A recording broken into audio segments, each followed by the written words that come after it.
అత్యంత జుగుప్సాకరంగా దురహంకారానికి నిదర్శనంగా ఇవాళ స్పీకర్ గారు చైర్ను ఛాలెంజ్ చేస్తూ మాట్లాడినటువంటిది మా అందరికి కూడా చాలా బాధ అనిపిస్తుంది అధ్యక్ష.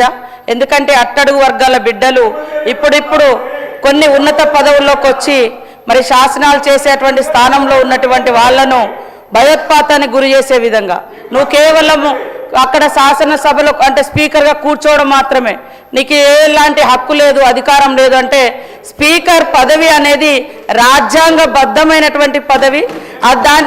అది ఒక వ్యక్తిగా చూడకూడదు, అదొక వ్యవస్థ. ఇక్కడ మొత్తం ఇక్కడటువంటి సభ్యుల అందరి యొక్క గౌరవాన్ని మేము చూస్తూ ఉంటాము. ఎప్పుడు నిరంతరం మీరు ఎక్కువ అటే చూస్తూ ఉంటారు, వాళ్ళకి ప్రతి అవకాశం. ఈరోజు కూడా తలసాని శ్రీనివాస్ యాదవ్ గారు ఏ హోదాలో మాట్లాడారు, అయినా మీరు అవకాశం ఇచ్చారు. అనేక సార్లు హరీష్ రావు గారు మాట్లాడుతారు, అవకాశాలు ఇస్తూనే ఉన్నారు. కానీ మేము అటు నుంచి ఎన్ని అవమానాలు ఎదుర్కొన్నామో మేము చూసినాము. కాబట్టి ఈరోజు సభ్యుడు ఎవరైతే మాట్లాడినరో అది నిజంగా అత్యంత అవమానకరంగా మాట్లాడినరు.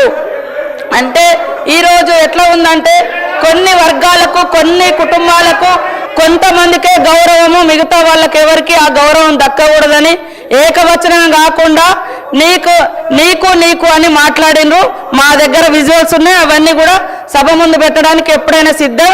కాబట్టి ఖచ్చితంగా ఒక దళిత జాతి బిడ్డగా మరి ఒక అత్యున్నత స్థానంలో కూర్చోవడాన్ని వాళ్ళు జీర్ణించుకోలేకపోతున్నారు.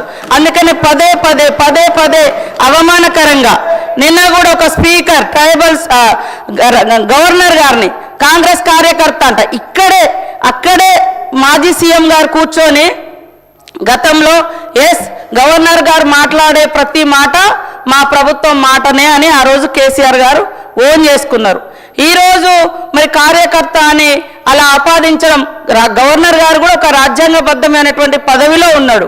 కాబట్టి అక్కడ ఒక ట్రైబల్ గవర్నర్ గారిని, అంతకుముందు మహిళా గవర్నర్ను, ఈరోజు దళిత స్పీకర్ను ఈ రకంగా పదే అవమానించడం అనేది ఏ రకంగా మీ యొక్క పార్టీకి శోభనిస్తుంది, అది ఏ రకమైనటువంటి సంస్కృతితో మీరు తెలియచేయాలి.